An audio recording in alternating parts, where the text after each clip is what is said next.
Fired up. Just do your thing here, bud. Nobody's any better at this than you are. That's fine. Take a deep breath.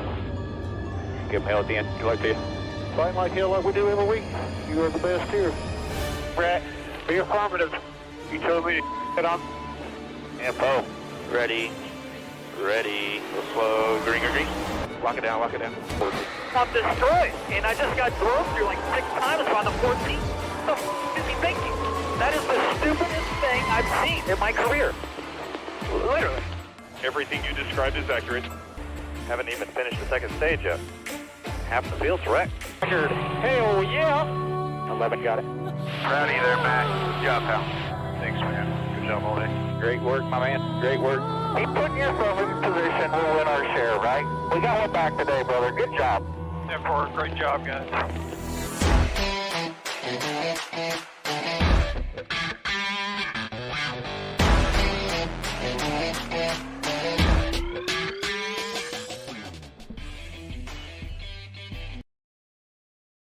And welcome back to Racing in the Draft. My name is Mark, and appreciate you guys joining in on a Saturday afternoon. Lots of college football happening. My Virginia Tech Hokies ended up getting win number 2 on the year, so good for them after their bad loss earlier in the year.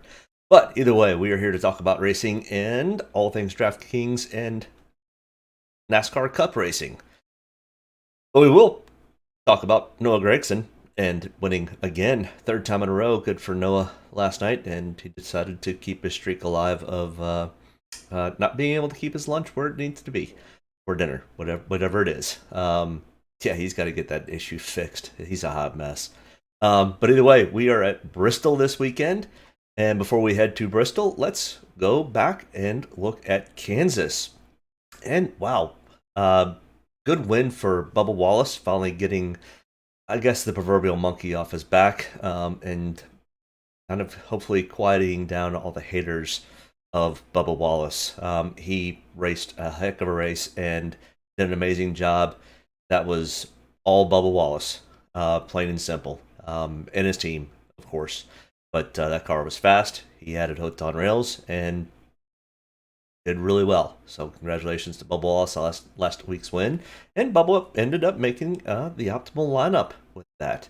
And so did Alex Bowman, who led 107 laps. Martin Truex Jr., God, just every week is fast, but just can't close the deal. Might be the possible chance for Martin Truex Jr. We'll wait and see. But also Denny Hamlin. So there, 3 Toyotas and 2 Chevys and 1 Ford. Pretty much kind of where I thought. I thought the Chevys and the Toyotas would be fastest, and they were. I expected Bubba to do well, and he did. So if you listened last week and you kind of went with the advice, I mean, it's pretty simple advice, but yeah, the Toyotas definitely took it to him. Alex Bowman had a good day in the Chevys, but yeah, once again, Toyota was top dog, and this week's going to be a little bit more of a level playing field, in my opinion. I still think the Toyotas are going to be fairly quick. I think the Chevys are also going to be quick. The Hendrick Motorsports definitely brought some good equipment from practice and qualifying, as we'll look at in a few minutes. But finishing up Kansas from last week, other optimal lineup drivers that didn't make the optimal lineup because of pricing: Christopher Bell, Daniel Suarez, Ryan Blaney, William Byron, Chase Elliott, Kyle Larson, Ross Chastain, Noah Gragson, and Michael McDowell. I mean, once again, there is 2 Fords in that group. Everybody else is Chevy or Toyota. So, yeah, Ford just did not have what it needed for last week. The optimal lineup challenge: Eric Jones still sits up top with 10, Ross Chastain with 9, Chase Elliott with 8. And any of those 3 continue to pull away from the rest of them, because there are, 6, 7 drivers in 7th? Kyle Busch, Daniel Suarez, Kevin Harvick, Christopher Bell, Austin Dillon, Bubba Wallace. Well, tonight may add some more numbers to those guys. So, hey, make sure you hit me up in the chat. Who do you like tonight? Who do you like for the win? Who do you like to come from the back? Who do you think will be our dominant driver? But either way, we are headed to Bristol, Tennessee, Virginia. The racetrack is actually in Tennessee, but it's not far from the Virginia border, to say the least. And the town is split in half by both. But tonight's Bass Pro Shops NRA night race at Bristol. It's the only only the third night race that we've had this year. We went to Bristol earlier this year when it was covered in dirt. Actually, this is the fourth because the Bristol dirt race was at night also. So we had a Bristol night race, we had a Martinsville night race, a Daytona night race, and now we're back to Bristol without the dirt on the concrete. But either way, this is a steep, short track. It's 0.533 miles, and they run average speeds of about 122 to 125 miles an hour. So they are all in the mail around this little short track. It's progressively banked in the corners at 26 to 30 degrees. The race length is 500 laps, which is a ton of laps. It's the most laps, actually, that we will have run so far this year. The Dominator points will be at an absolute premium. We are looking to target at least 2 dominating drivers. Typically, there's at least one that's really dominant, and then a kind of sub-dominant driver also makes the optimal lineup. But we're definitely going to hone in on trying to find at least 2 dominant drivers, and probably one guy that's going to kind of start towards the front and finish towards the front, but may not lead a ton of laps. And then the other 3 are our value slash guys that will come from the rear. And there are a handful of guys to choose to come from towards the back of the pack tonight. So lots of different options to go with your lineups. But the Dominator points will be 350. Laps led will equal 125 of those points, and fast laps will equal 225. All right, our track comparisons. There really is nothing like Bristol, so we kind of take a blend of a Martinsville, a Dover, and a little bit of a Darlington. Dover because it's high banked concrete, still kind of short at only a mile long. Martinsville because it's really tight and it does have concretes in the corners, but it's way flatter than either Bristol or Dover. And Darlington because it's just kind of tough to get around like it is at Bristol. So those 4 tracks are what we're going to use as our comparison tracks. But let's dig into the reason you guys have shown up, which is our DraftKings pricing and drivers. As I do every week, we will kind of go into detail with the first one, and then we'll skim through the rest and kind of hit some highlight points. But Denny Hamlin across the top here, 11,500, is starting 4th. These are his practice laps, so he ranked 1st in single lap speed. So he had the fastest single lap speed in practice. He practiced for 31 total laps. He did a 10 lap consecutive, so stayed out for 10 consecutive laps, and he was 1st in speed on that. He did not get to a 20 lap comparison, and I think there's 17 or 18 guys that made 20 lap consecutive runs. Denny Hamlin was not one of those, so he probably ran 11, 12, 13 laps, came in, got a little bit of work done, went out back again, ran 5 or 10 laps or whatever, but he was 1st in 10 lap, or 1st in both 10 lap and single lap speed. So Denny Hamlin's going to be quick. He is starting from the 4th position, so not much PD upside, so we are probably looking for Denny Hamlin to be a high finisher slash dominator for this race. He has 1 win in the last 5 races on the concrete portion of Bristol. We don't include the dirt for this because no reason. They race completely different. But so, the fall of last year, the fall and spring race of 2020, and the fall and spring race of 2019, Denny Hamlin has 1 win in those 5 races. He's got 2 top 5s, 3 top 10s, 4 top 20s. This portion here, he's got a 53.1 DraftKings average at those 5 previous races. He's got a 10.6 average finish. He finished 9th here in this race last year, and he's got 31 total starts on the non-dirt Bristol. And out of those 31 total starts, he does have 2 wins, 11 top 5s, 15 top 10s, and 22 top 20s. Up here to the upper left portion of the box is his ranking, and that kind of goes into practice speeds, previous races, comparison tracks, and qualifying. With all that kind of getting put into a big algorithm mix, it comes out with him being about what I would consider the sixth best driver to take for points for Draftkings. And also with him being what I'm targeting him to be a dominator. I've got him in 40 to 45% of my lineups, which is probably fairly heavy compared to the field. I expect him probably to be in the 25 to 30% range, but he could come in a little bit higher. But either way, Denny Hamlin should have a very strong showing tonight. He likes racing Bristol, and the team seems to be kind of hitting on all cylinders per se. So, hey, if you're just joining in, make sure you hit that like and subscribe button and leave me a comment on who you think may win tonight, who's going to come from the back, who do you like for DraftKings, and any other comments you have. Hit me up. Chase Elliott, next in line here at 11,200, is starting 23rd.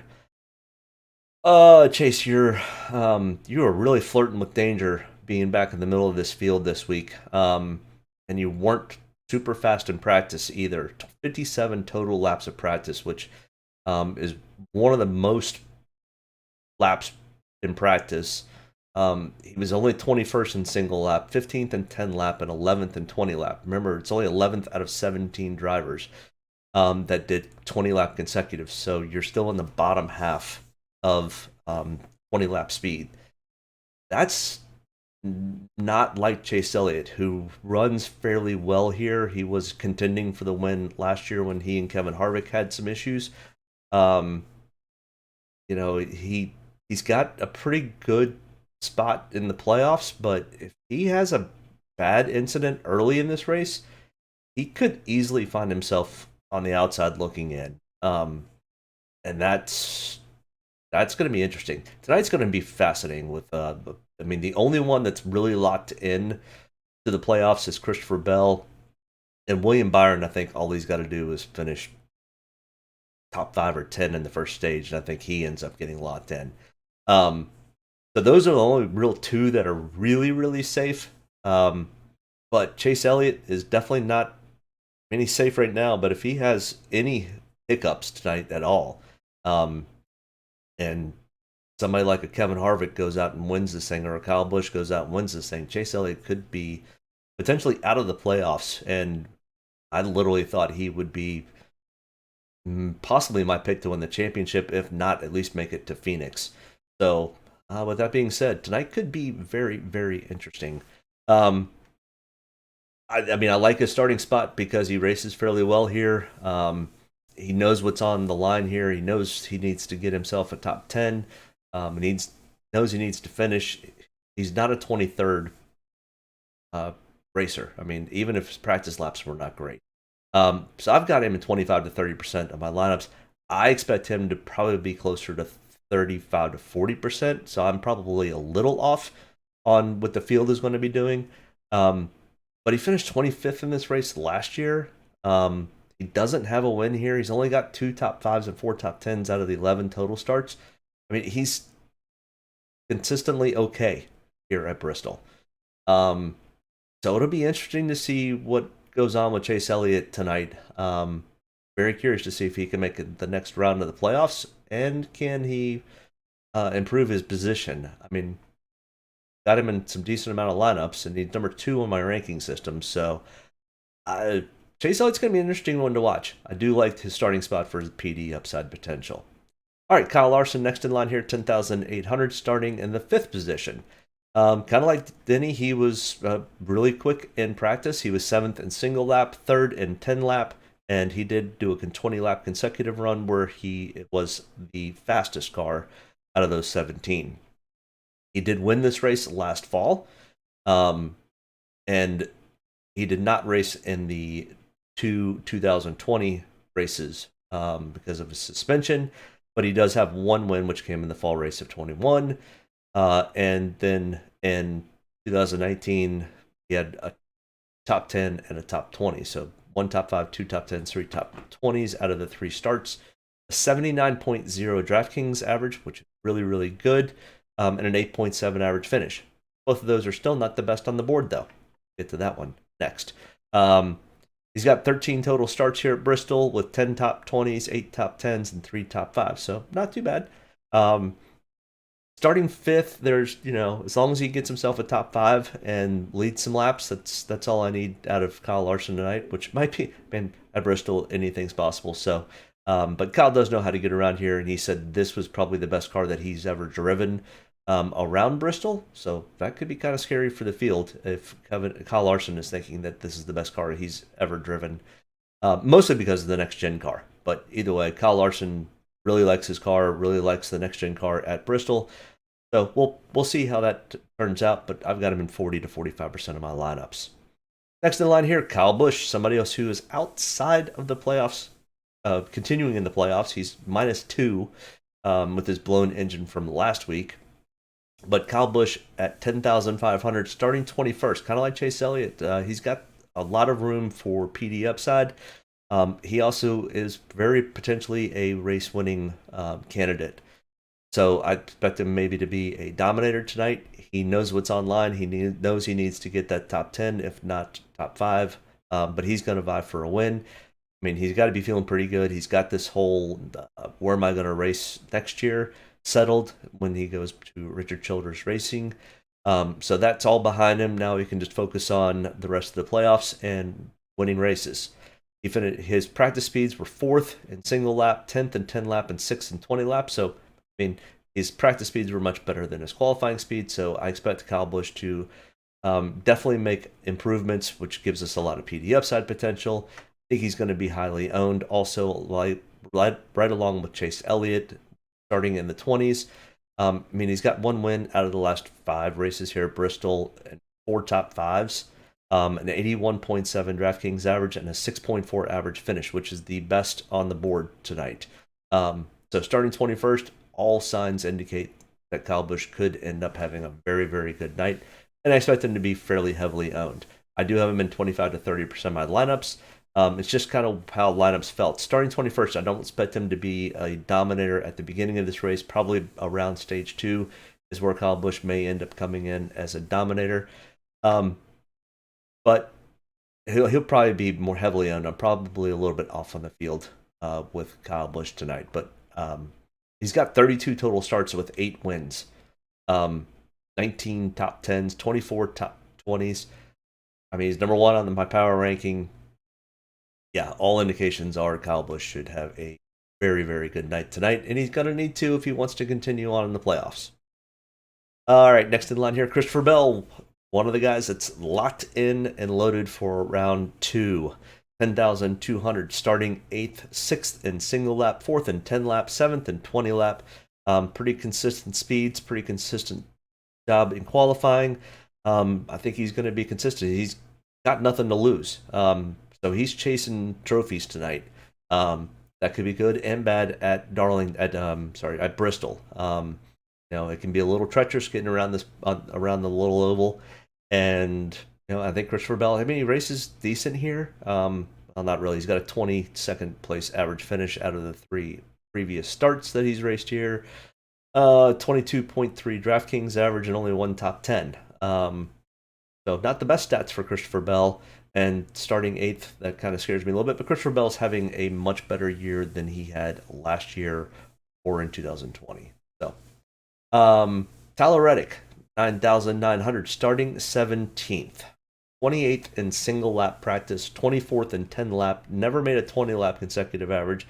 So, practice speeds were not great. Qualifying was okay. And his stats here are not great. 17.3 average finish. Only 1 top 5, a 28.3 DraftKings average. I faded off of Tyler Reddick. Just his short track exposure so far this year has not shown me anything that makes me think Tyler Reddick. The only spot he did well at was Phoenix in the early race earlier this year.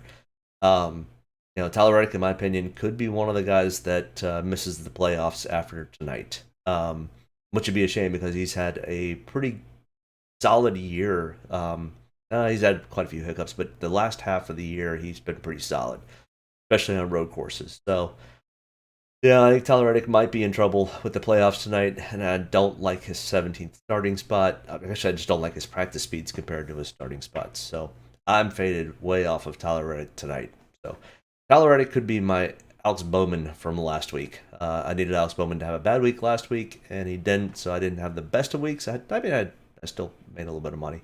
But Tyler Reddick could be my Achilles heel for this week. So if you're betting against me, go with Tyler Reddick.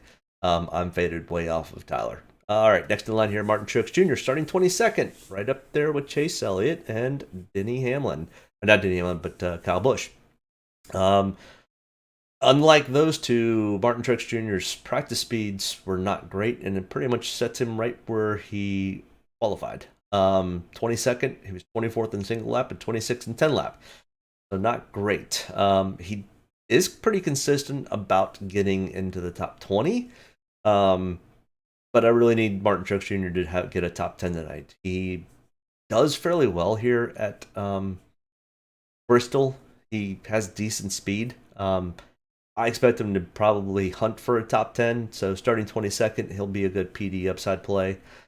He's got a 16.2 average finish over the last 5 races, so not great. I could see where I could easily fade off of him more than I have. But starting 22nd, he is going to probably have some decent ownership because of his starting spot. So, all right, next in line here, Joey Logano, 9,500, starting 15th. Joey was fast in practice, just missed it on qualifying. I think when I was watching qualifying, he missed his entry, got in a little bit too hard to turn 1 on his first lap, and then slipped in turn 2 on his second lap.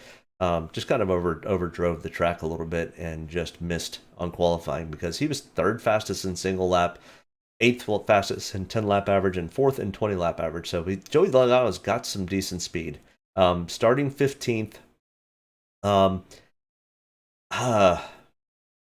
probably should have a little bit more ownership of Joey than I do, but I have faded off of Joey. I think it's just kind of where things fell. I just, if I'm looking at it, do I start Martin Truex Jr. starting 22nd at $9,700 over a Joey Logano starting 15th at $9,500? I think they're pretty much close to being even, except for the practice speeds were not even.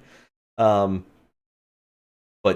7 position points, 7 points could make or break somebody making the optimal lineup or making cash or not. So I went with Martin Truex Jr. And I think that could easily be the case on ownership for the difference between Martin Truex Jr. and Joey Logano. Next in line here, we've got Ross Chastain at 9,200, starting 12th. He is 19th in single lap speeds, 23rd in 10 lap speeds, and none of that is very good, especially when you're starting 12th. This is not the best track for Ross Chastain.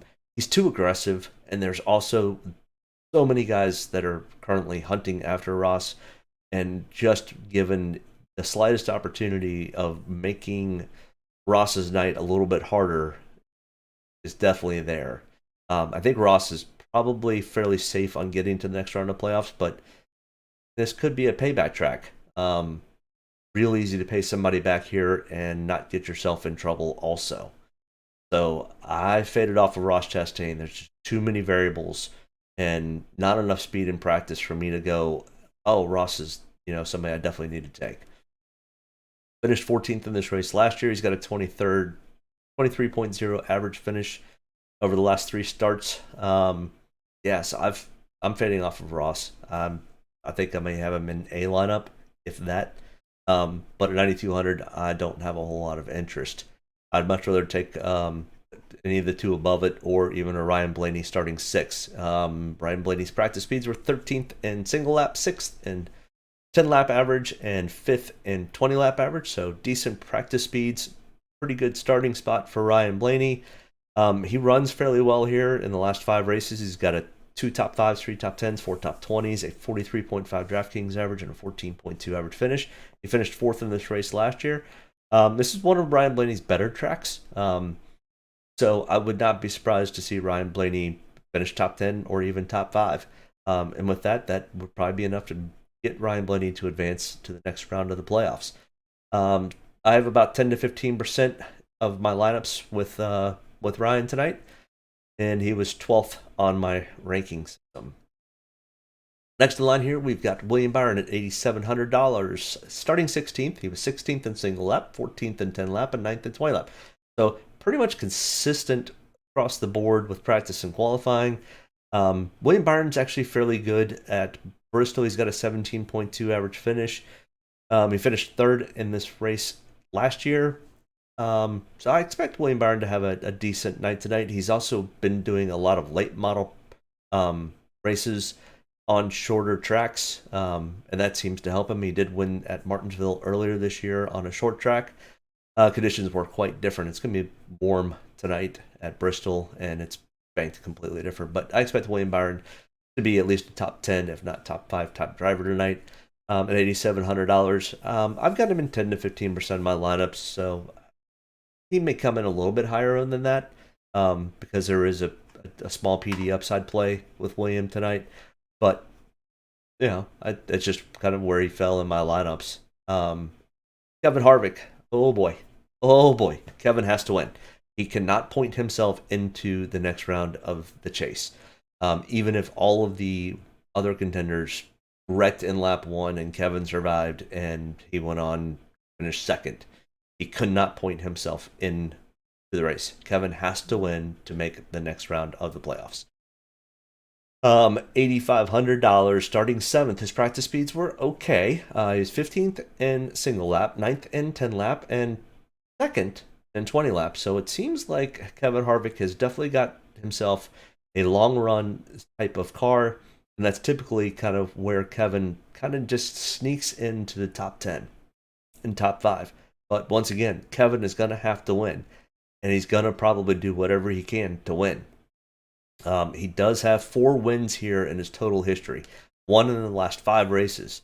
2 top 5s, 2 top 10s, 4 top 20s, 13.2 average finish. Yeah, I mean, 30 of the 41 total starts here, he's finished in the top 20. Kevin knows how to get around this track. He knows how to move people. I like Kevin Harvick for the win tonight, and I expect him to do really, really well. He's not going to fool around. They're going to pull out all the stops. But so I've got him in 35% of my lineups. I think he's going to be really good unless he gets wrecked out, which is always possible at Bristol. All right, our winner from last week, Bubba Wallace. $8,300, starting 14th. His practice speeds were not great. 23rd in single lap. Did 50 laps of total practice, 21st in 10 laps, and 12th in 20 lap average. So not the best. Bubba Wallace does okay at this track. He's not super, he's not bad. If there's a decent amount of attrition and he's not involved in it, he can get himself into a top 10. And I mean, Bubba Wallace is also one of the highest averaging drivers over the last 10 races. And some of those are tracks that Bubba Wallace has not consistently been good at in the past. So, you know, I mean, they're hunting for. Now, I mean, his team is the 45 car is into the next round of the Owners' Championship, so there's no fear there. So Bubba Wallace can kind of go and race with some momentum tonight from his win last week and some. You know, hey, let's just go chase trophies. So, I don't know. I don't love the Bubba Wallace call. I don't mind the Bubba Wallace call. I've got him in 15 to 20% of my lineups. It's not a real big PD upside play because I think at best he's looking at a top 10. I don't think he hunts for a top 5. So there is a little bit of PD upside if he does do that, but I think probably more of where he lands is going to be 13th, 14th, 15th. So you finish where you start doesn't really do me a whole lot of good for Bubba Wallace. All right, next in line here, Alex Bowman, 8,200. Oh, Alex, you outkicked your coverage, starting 3rd. Yeah, the top 3 starters don't really have any word from. I don't like this situation. Yeah, you just don't really have. There's no unless I really think you're a dominator. If you were a Kevin Harvick, if you were a Kyle Busch, if you were a Kyle Larson. a Denny Hamlin starting in the top 3, I would be much, much more interested. But nothing that Alex has done in the past shows me that Alex can hold on to a top 3 spot for the majority of the night. He could easily come back and finish there, but I don't think he gets a whole lot of laps led, and I don't think he ends up having a ton of fast laps.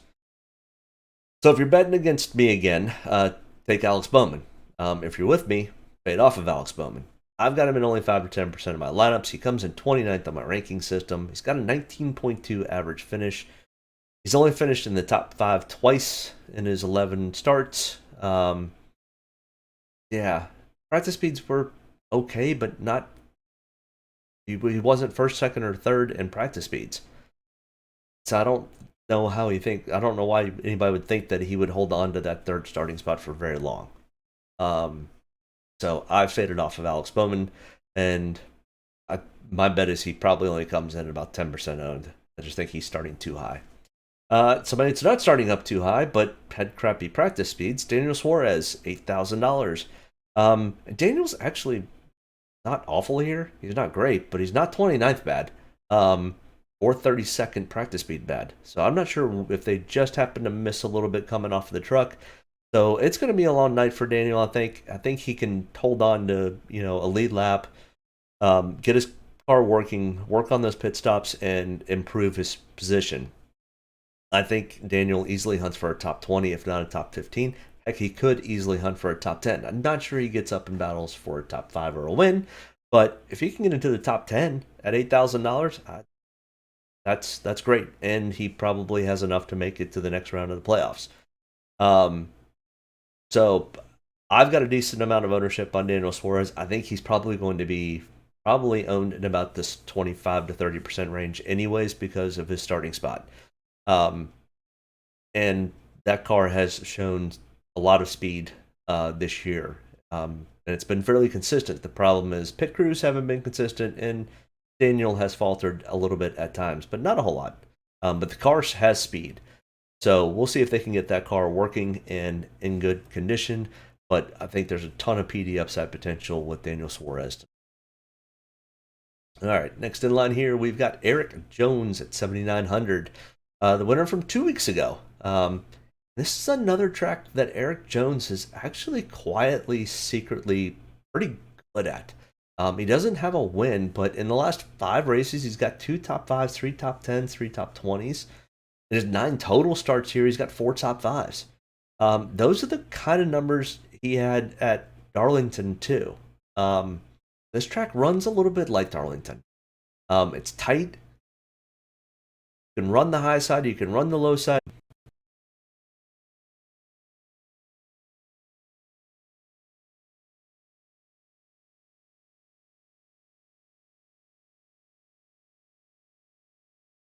Here in this fall race. That was weird. Sure what happened there. All right, either way, let's kind of get back to where we were at. Sorry about that. But Eric Jones, am I looking at Richmond? What happened? Okay, there we go. I'm not weird.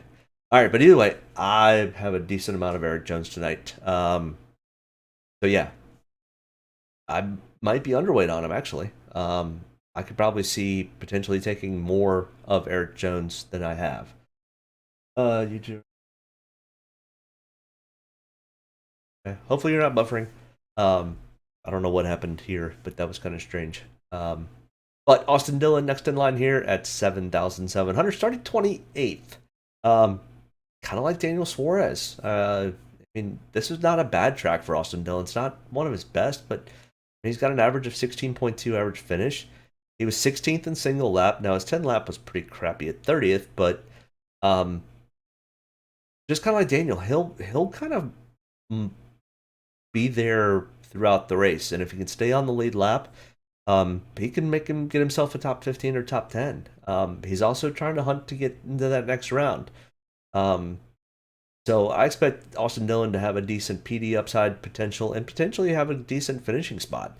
So, kind kind of like Eric Jones and Daniel Suarez. I mean, the three of these guys together could easily be in the optimal lineup by the end of this thing. Like I said, there's a lot of decent drivers in the back who have decent history at Bristol.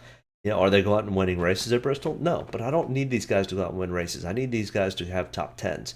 And Austin Dillon, Eric Jones, and Daniel Suarez easily all could have top 10 potential nights. So that's kind of where I stand with those guys. Chase Briscoe, you outkicked your coverage, son. Starting second and your practice speed was 31st on single lap, 18th and 10 lap, and you didn't even crack the top 10 in 20 lap. And remember, only 17 drivers did 20 lap stints, so you were 14 out of 17. But then you go out and qualified second. We don't have a whole lot of data on him. He finished 13th here last year, and that was his only first attempt at Bristol in the Cup Series, and that was in last year's car. I mean, he did go win in Phoenix, which has some similarities. It's a short track, but not a whole lot. I mean, he almost won the dirt race here when he went out and wrecked Kyle Reddick and let Kyle Busch sneak into the playoffs with that win. So yeah, Chase Briscoe, you outkicked your coverage. I have absolutely no interest starting in second for Chase Briscoe. I think I ended up in him in one lineup, but not even sure I should have put him in that one. So yeah, I'm fading off of Chase Briscoe mostly because of his starting spot.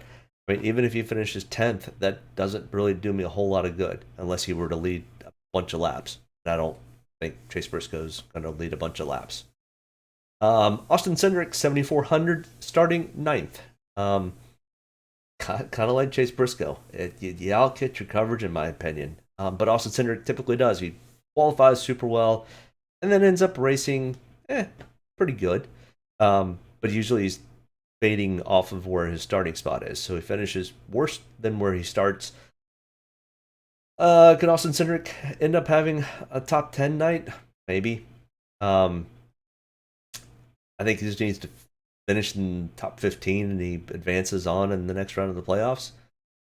So yeah, starting 9th, not sold for or against Austin other than his practice speeds were not great and he kind of outkicked his coverage. So I'm only at 5 to 10% ownership. And we just don't have enough data points on Austin on these types of tracks. In the Xfinity Series, he was typically pretty good at this type of track. But he's struggled in the Cup Series in this type of track. So I think he just outkicked your coverage, Austin. Ty Gibbs, man, you tell you what, this kid just consistently keeps putting up top 20s when his car finishes the race. And most of the time it's mechanical. It's not Ty's out there wrecking the car. And I'm sure he's probably feeling pretty good with Kyle Busch leaving the 18, which opens the door for him to take over the 18. Whether that happens or not, I don't know. Probably. Excuse me. $7,200, starting 25th. He was 12th in single lap, 22nd in 10 lap, and 13 out of 17 on 20 laps. I think Ty Gibbs gets at least a top 20, probably vies for a top 15. He was racing for the lead last night before he got wrecked. He knows how to get around this place. He's won in the Xfinity Series he's won the Xfinity Series, the ARCA Series at Bristol, so he knows how to win at this track. I like his starting spot. I think he has potential of at least getting a top 15, maybe even vying for a top 10. Yeah, so I've got him in 20-25% of my lineups, and I think he's a good play. He's definitely probably a good cash play at his price point. Eric Almirola, starting first. Your practice speeds were not bad. 14th in single lap, 5th in 10 lap, and 3rd in 20 lap. And you're not awful at this track. You're not great at this track either. 23.6 average finish. I mean, does have 2 top 20s. And not even half the time do you finish in the top 20. Yeah, starting first, you way outkicked your coverage. So, yeah, have fun. I think you're going to probably be heading to the back. So, yeah. Hold on. My wife is calling. All right. Next in line here, we've got Ricky Stenhouse Jr., 6,800. Oh, I see red. You have a negative 1.3 DraftKings average at Bristol over the last 5 races, Ricky, with an average of 32nd finish. Not good. Starting 26, you do have some PD upside if you don't end up wrecking. I mean, we look back at his other stats, 17 total starts at Bristol. He's got 10 top 20s. But wow, negative 1.3 over the last 5 races. Yeah, that's a tough one. I have him in 15 to 20% of my laps. I think Ricky ends up having a decent night tonight. I think he probably is not going to have vie for a top 10, but I think he vies for a top 20, which may be enough at 6,800 to think about putting him into the optimal lineup. If he can finish 16th or better, that's typically enough. I mean, 10 spots. Usually, if you get 10 spot place differential, that's going to at least be a cash play, if not a tournament play.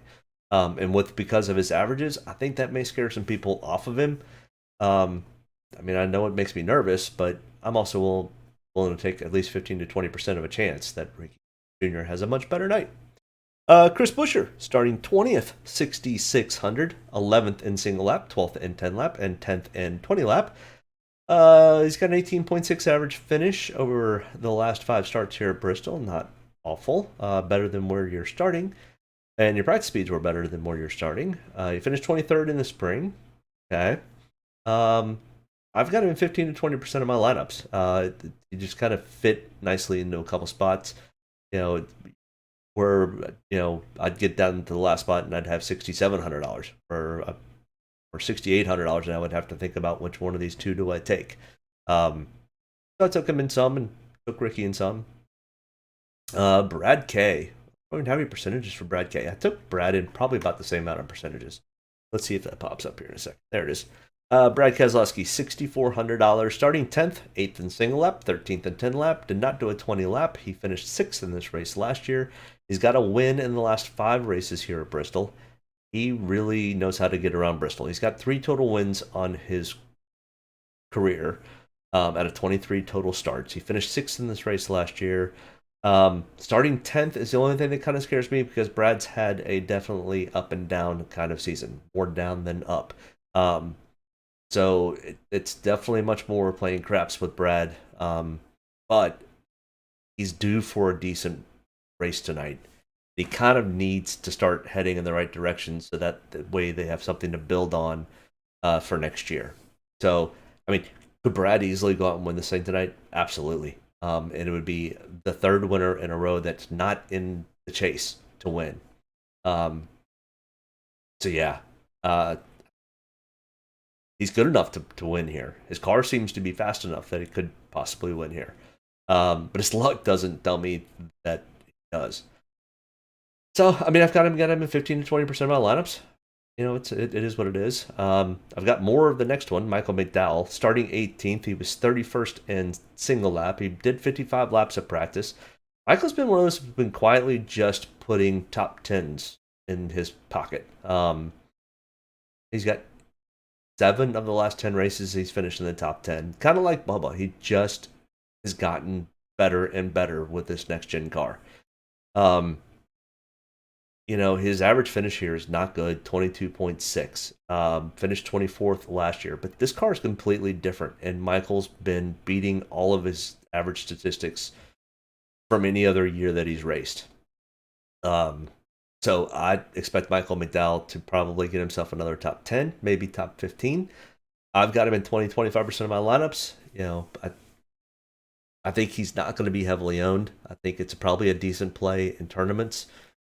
Maybe starting 18th if you're kind of going, who do I go with here? Do I take a Michael McDowell or Brad K or Chris Buescher? Maybe Michael gets some ownership out of that. I'm not real sure. Seemed like most of my stuff when I was running my lineups, when I would all of a sudden come down to one driver, it was typically I only had about $6,000 left. So then I was kind of choosing from guys a little bit lower from here. AJ Allmendinger, you practiced really good speeds. but your history here, you out of 21 total starts, you don't have a top 5. You're starting 13th. You only have one top 10. He didn't show me anything in the Xfinity race from last night. I mean, I think he had a top 5, but I don't know. Starting 13th, I think it's just too much of a chance. If you were starting in the 20s, I would have more ownership. But starting 13th, I think the best that you do is you finish where you start. That doesn't interest me. So I faded off of AJ Allmendinger. Next in line here, Justin Haley, starting 19th. Now, he does have red here, but it was only in one start where they ended up having issues in that race because he finished dead last. So don't really have a whole lot of stats here other than let's look at his practice speeds. It's starting 19th. He was 18th in single lap, 31st in 10 lap. But Justin Haley's run short tracks fairly well this year. He ran fairly well at Richmond. He ran fairly well at Martinsville. Ran decent at Dover. Starting 19th.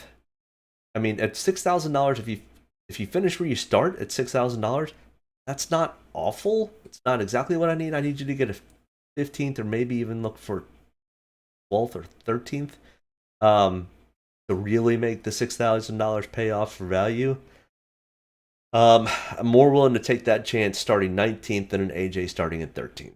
In my opinion, Justin Haley's a better short track driver than AJ. But opposite if it's a road course. So I got 20 or 25% of Justin Haley. Like I said, I kind of got stuck in this weird quandary of about 6,100 to 5,800 left with one driver left to put in, and I would say 20 out of my 40 lineups. So it was kind of like, all right, who do I take? Do I take a Justin Haley? Do I take a Cole Custer, who is starting 11th at 5,900? His practice speeds were actually good. 9th, 11th in 10 lap, 15th in 20 lap. But dude, your average finish here is at 28.7. You don't have a top 20. That's the whole thing. During practice and qualifying, Cole Custer all year this year has shown really good speed, and then all of a sudden they get into race trim, and either he screws something up or the pit crew screws something up, and he ends up fading. I just have no interest in a Cole Custer starting 11th. If Cole Custer were starting 31st, I'd have a lot of interest. But no interest in there. I would much rather take my chances on an AJ or a Justin Haley or even a Ty Dillon. Ty Dillon starting 34th. Ty Dillon's actually got decent stats here. He's got a 23.0 average finish. And that's not one start. He has 3 starts here. Or 4. Yeah, I think he's got 4 starts. I just didn't fill that in right. It's 4 starts. A 27.5 Draftkings average. Starting 34th, his practice speeds were not any better, but he knows how to at least stay close to the lead lap, other than some of these other guys we're going to talk about in a few minutes. Out of 9 starts, he's got 4 top 5s, or 4 top 20s. Starting 34th, if you can get to 20th, I'll take that all day long. That's huge for $5,700. So, yeah, I'm at 25 to 30% on Ty Dillon. Like I said, once I got down into this range, it was like, do I take Ty Dillon starting 34th or a Cole Custer starting 11th? I'll take Ty Dillon all day. Harrison Burton not starting far from Ty Dillon, 27th. Harrison's good little short track driver. He runs fairly well at this track. This will be his first time in a cup car, so it will be a challenge. But I think he potentially hunts for a top 20. I think he's right here with Ty Dillon, and I think both of these guys could hunt for top 20s. So at 5,600 and 5,700, I would much rather take my chances starting 34th and 27th and Cole Custer starting in 11th. Same thing with my next guy here, Todd Gillen, starting 27th. Todd's actually a really good short track driver. That's where he cut his teeth. That's what he's been doing the best in the truck series. Starting 27th, practice speeds were 27th, average 10 lap average was 28th. I mean, yeah, if you can just hold on and stay close to the lead lap all night and get a top 20 at 5,500, that's all I need from you. Because it gave me the availability to take some of the guys further up. Corey LaJoie, I probably should have a little bit more ownership of Corey LaJoie because he's not great here. What am I kidding? Starting 31st, he was decent in practice speeds, but his average finish is 29.8. He doesn't have a top 20 here at Bristol. Yeah, so starting 31st, I could see the potential of taking him over a Todd Gillen or Harrison Burton because he's got more experience. But his experience is also telling me that he's not good here. So do I take a chance on a Todd Gillen that I know is pretty good at short tracks and doesn't have any history, or take Corey LaJoy, who shows me that he already sucks here at this track? No offense, Corey. I think you're great, but not at short track. No interest in Cody Ware, starting 32nd. Even if he was starting 36th, I'm not sure I would have any interest in Cody Ware, as pretty much normal. JJ Yeley, nope, no interest in JJ Yeley either. Now, he is starting dead last on the field, so you have nowhere to go but up at this point, JJ. And he was running fairly well in the Xfinity race yesterday. But, I mean, 15 total starts, he's only got one top 10. And our last guy here, BJ McLeod, at $5,000, starting 33rd. Nope, no interest there either. I do have one note to make sure everybody does not take Josh Bilicki. Do not take Josh Bilicki tonight. He's not racing tonight. It's Landon Castle, and Draftkings screwed the pooch again and didn't put Landon Castle in. Not that I would take much of Landon Castle. He's starting 34th. It's 34th in single lap speeds. And he's got a 25.5 average finish here. So only 2 top 20s out of his 18 total starts. I mean, yeah. No, I wouldn't have had any interest anyways, but don't even put Josh Bilicki in. There's not even a chance. So either way. But my potential dominators that I'd like tonight, Denny Hamlin, Kyle Larson, Kevin Harvick, are my top 4 choices for potential dominators and / top 3 or 4 finishing positions. Place differential, guys, I really like the Kyle Busch, Chase Elliott, Martin Truex Jr. 3 of them, and I mean, of course, Eric Jones, Daniel Torres, Austin Hill, Ty Dillon, Ty Gibbs, all I think have potential of top 15, top 10. Some of them are going to vie for wins. I think Kyle Busch could easily vie for the win. So could Martin Truex Jr. I mean, Chase Elliott was good here last year, so maybe Chase Elliott. Finishing spot-wise, Joey Logano, not bad here. Brad Keselowski has won 3 times here. Brian Blaney's usually really, really good here. Bubba Wallace is coming off the win from Kansas last year. And then our value picks, Harrison Burton, could also be place differential. I mean, Harrison Burton, Todd Gillen, Justin Haley, maybe not so much as a PD upside, but maybe a Corey LaJoy, but yeah. Optimal lineups from previous races here. As we can see, 1 dominator, 2 place differentials, and 3 values. Kind of what I said at the beginning of this, even though I think I said 2 dominators, 3 place differentials, which is going to be a little more consistent with what we've seen. This was not spring of 21. This was fall of 21. Spring of 21 was the dirt race. So that's correct up here. Next year in the fall of 2020, which is the night race again, Kevin Harvick led 226 laps, finished first, started 4th. So 2 dominators, 4 place differentials. I mean, yeah, I mean, look, we're really not looking for anybody that's starting in the 30s. We're looking for these guys that are starting in the 20s. And we're using most of our money. Not all of it, but we're definitely not leaving $1,000 on the table. I mean, Christopher Bell and Ryan Preece starting and Bubba Wallace all starting in the 30s, but this was one of the first races coming out of COVID. And we were doing that weird matrix whatever. But I mean, Kyle Busch down here in the fall of 19 night race at Bristol, Kyle Busch started 31st and finished 4th. Brad K 13th to 3rd, where Matty D and Denny Hamlin battled it out towards the end, and Matty D almost got his first win.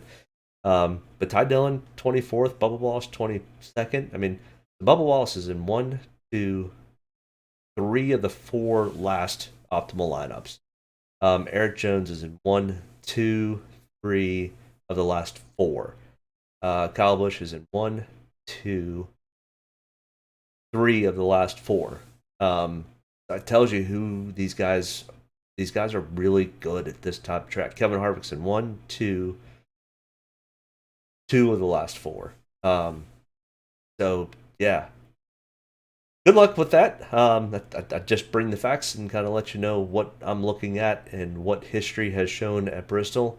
Now everything gets kind of thrown into the blender with this new next-gen car at this new track, or not new track, but the next-gen car at Bristol. They haven't done it yet. They did it on dirt, but they haven't done it on concrete. So it's going to be interesting. I think it's going to be fun. It's going to be exciting. I love that it's the fact that it's the race before the cutoff to the next round. Kind of like the Daytona race. It's a pull the lever and see what the what you get out of it. So a little bit of a crapshoot. There are some plays out there for place differential. I think there's definitely some dominator plays. But either way, I do see that a few other guys have jumped on, or not a few other people have jumped on. Make sure you go back and rewind. Make sure you hit me up in the chat. I'll be keeping an eye on it all the way up till race time. Good luck tonight. Enjoy the race. I think it's going to be a fabulous race. The weather is going to be absolutely perfect. Wish I'd made the trip down to Bristol. I think they're in store for super duper race, and probably lots of controversy by the end of it. So either way, thanks for joining. Hit that like and subscribe button, and I will see you next week. Have a great one. Good luck. Get a good deep breath. Get ready to roll here. Only about one thing tonight, getting the W's, so got to be around at the end to do that. Get ready to roll tonight, boys. Let's go have some fun. Don't get me any more fired up than I already am. All the way to the checker. You're fine. Nobody's got to run. Checker time, baby! Hell yeah! Proud of you there, Matt. Good job, pal. Thanks, man. Good job all day. Great work, my man. Great work. Keep putting yourself in position. We'll win our share, right? We got one back today, brother. Good job. Great job, guys. Excellent work, my man. Excellent work. Thank you. Man, that's awesome. Set out with a goal, we got it here, bud. Thank you very much. Really proud of you, man. Drove your butt off tonight. We had the fastest car here, bud. Probably killed our deal there. Just feel like I gave one away. Yeah, boys! Way to rebound! Great job! Great job, bud. Really good job. Appreciate you hanging in there with us all weekend. What a weekend. Good job. Thank you.